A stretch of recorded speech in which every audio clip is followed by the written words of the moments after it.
Somewhere in Iran, buried under mountains, hidden inside fortified underground bunkers, there are 970 pounds of uranium enriched to 60% purity. Scientists say it would take Iran roughly 1 to 2 weeks to refine that material just a little further. Not months, not years, weeks. And at the end of those weeks, Iran would have enough material for multiple nuclear bombs. Trump is clear. We don't need it. We don't want it. We'll probably destroy it after we get it. But we are not going to let them have it. Iran's response. Their supreme leader issued a decree that uranium is not going anywhere. It stays in Iran. Full stop. This single standoff, 970 pounds of uranium, is why the ceasefire between the US and Iran is hanging by a thread right now. And if you have ever wondered what uranium enrichment actually is, why it matters, and why America and Israel have been obsessed with stopping Iran's nuclear program for 2 decades, this video is going to answer all of it. So, what is uranium enrichment? Uranium is a metal. It comes out of the ground in a raw natural form. By itself, it does almost nothing useful. To use it, whether for a nuclear power plant or a nuclear weapon, you have to enrich it. That means you concentrate a specific type of uranium atom called U-235, which is the part that actually releases energy. Natural uranium dug from the ground contains 2 types of uranium atoms, U-235 and U-238. They are almost identical, but U-235 is the one that splits and releases energy. The problem is that natural uranium contains only 0.7% U-235, far too little to be useful. Enrichment is the process of increasing that 0.7% to a higher percentage. Here is how it is done. Uranium is first converted into a gas called uranium hexafluoride. This gas is then fed into thousands of centrifuges, machines that spin at extreme speeds. Because U-235 atoms are very slightly lighter than U-238 atoms, the spinning separates them. Heavier U-238 gets pushed to the outside. Lighter U-235 concentrates toward the center. The gas is passed through thousands of centrifuges in sequence, each one increasing the U-235 concentration a little more. 3.5% enrichment. It means civilian nuclear power reactor. Clean energy. Safe. This is what most nuclear power plants in the world run on. 20% enrichment means advanced research reactors. Still civilian. Still legal under international agreements. Getting more concerning. 60% enrichment. No legitimate civilian use. No power plant on Earth requires this level. You are not doing this to power homes. Iran's current stockpile sits right here. 90% enrichment. This is weapons grade. This is a nuclear bomb. You need about 35 pounds of this material, highly compressed, to build one. Here's the thing about going from 60% to 90%. It is not nearly as hard as going from 3% to 60%. The last step is relatively quick. That is exactly why Iran sitting at 60% is so alarming. They are not at the bottom of the staircase. They are standing on the top step. The centrifuges, the gas conversion facility, and the cascade of machines required, that entire infrastructure is what the US and Israel have been bombing in Iran. Destroy the centrifuges, you destroy the ability to enrich. That is the whole game.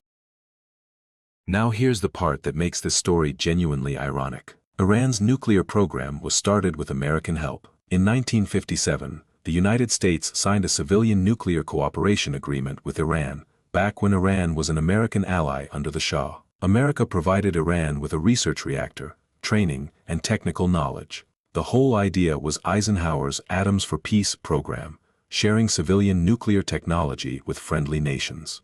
Then came 1979, the Islamic Revolution. America and Iran became enemies overnight.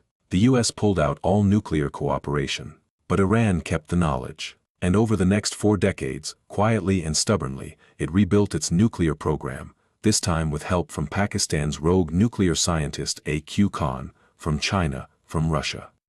By 2002, an opposition group exposed what Iran had been hiding, secret underground enrichment facilities that nobody knew existed. Buried under mountains. Built specifically to survive airstrikes. In 2015, the Obama administration struck a deal, the JCPOA. Iran agreed to cap enrichment at 3.67%, reduce its stockpile, and allow inspectors in. In exchange, sanctions were lifted. For a few years, it worked. Then, in 2018, Trump pulled out of the deal, said it was too weak, too short-term, left too much intact. Iran responded by gradually abandoning every limit in the agreement. By 2023, they were enriching at 60%. By the time the US-Iran war started in 2026, they had nearly 970 pounds of it. Why America and Israel are absolutely obsessed with this? Two reasons, and they are very different from each other. For Israel, this is existential. Not political, not strategic. Existential. Israel is a country the size of New Jersey with a population of 9 million people. Its major cities, Tel Aviv, Haifa, Jerusalem, are all within range of Iranian missiles. A single nuclear weapon detonated over Tel Aviv would kill a significant fraction of the entire country's population in seconds. Israeli leaders have said repeatedly, in public and in private, that they will not allow Iran to acquire a nuclear weapon under any circumstances. For America, the concern is different, and bigger. If Iran gets a nuclear weapon, the entire Middle East calculus changes permanently. Saudi Arabia has already signaled it would pursue its own nuclear program in response. So do Egypt and Turkey.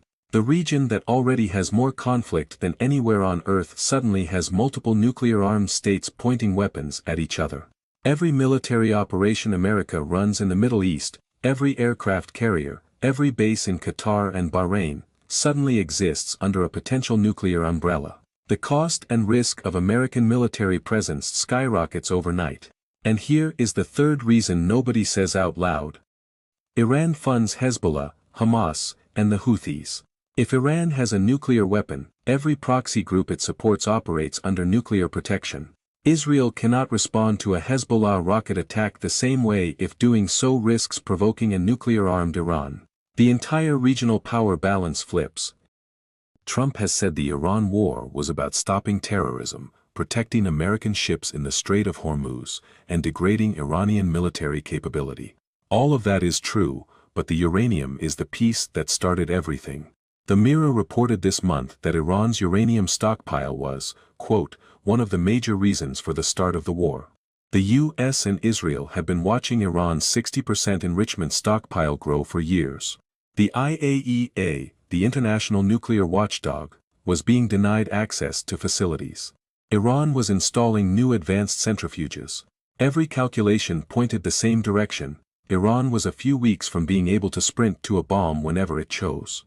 The war, the airstrikes on nuclear facilities, the bombing of Natanz and Fordo, was in large part about that clock. About hitting it before it ran out. The conventional military targets were secondary. The nuclear infrastructure was the primary objective. Which is why Trump is now so fixated on the 970 pounds of 60% enriched uranium that survived, because everything the US and Israel did militarily is incomplete if that material is still in Iranian hands. It is like burning down a house but leaving a can of gasoline inside.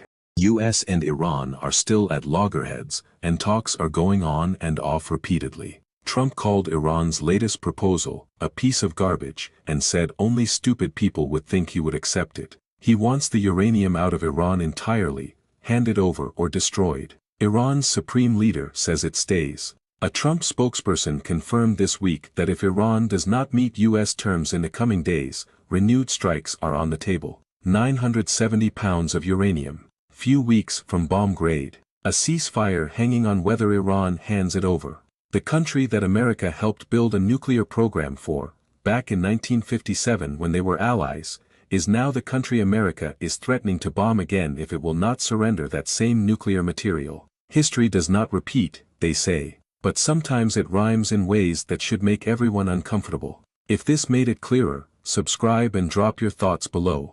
Do you think Iran will hand over the uranium? Or is this headed back to war?